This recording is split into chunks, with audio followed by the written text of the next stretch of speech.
एक छोटे से गांव में रमेश नाम का एक गरीब किसान रहता था। उसके पास एक छोटा सा खेत था जिसमें वह मेहनत से अनाज उगाता था। लेकिन उसकी फसल इतनी कम होती थी कि वह अपने परिवार का पेट भरने के लिए भी पर्याप्त नहीं हो पाती थी। रमेश की पत्नी सीता और उनका छोटा बेटा राजू उसके साथ एक झोपड़ी में रहते थे। गांव का जमींदार विक्रम सिंह बहुत ही क्रूर और लालची था। वह गांव के किसानों से ज्यादा लगान वसूलता था। रमेश भी उसके अत्याचारों से परेशान था। एक दिन जब रमेश अपना लगान नहीं दे पाया तो जमींदार ने उसकी फसल जब्त कर ली और धमकी दी कि अगर अगले महीने तक पैसे नहीं दिए तो वह उसकी जमीन छीन लेगा। रमेश बहुत दुखी हुआ।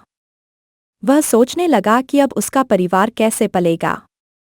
उस रात वह खेत में बैठकर भगवान से प्रार्थना करने लगा। अचानक रमेश को जमीन में कुछ चमकता हुआ दिखाई दिया। उसने देखा कि एक छोटा सा पुराना मटका जमीन में दबा हुआ है।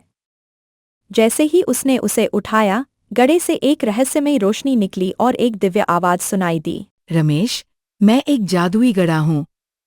जो भी तुम मुझमें डालोगे वो 100 गुना बढ़कर वापस मिलेगा। रमेश को विश्वास नहीं हुआ। उसने गड्ढे में एक गेहूं का दाना डाला और देखते ही देखते गड्ढा सोने के दानों से भर गया।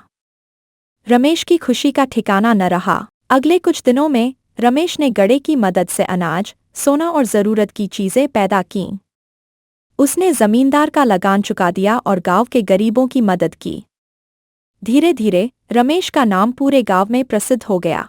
जमींदार को जब यह बात पता चली तो वह रमेश से ईर्ष्या करने लगा। उसने अपने सिपाहियों को रमेश के घर भेजा और जादुई गड्ढा छीन लिया। लेकिन जैसे ही जमींदार ने गड्ढे में सोने के सिक्के डाले, गड्ढे ने उस पर क्रोधित होकर उसमें आग उगल दी। जमींदार डरकर भागा और गड्ढा वापस रमेश के पास आ गया। रमेश ने गड्ढे की शक्ति का सदुपयोग करते हुए गांव की भलाई के लिए काम किया। जमींदार ने अपनी गलतियों की माफी मांगी और उसने भी अच्छे कर्म करने शुरू किए। और इस तरह रमेश और उसका परिवार खुशी खुशी रहने लगा।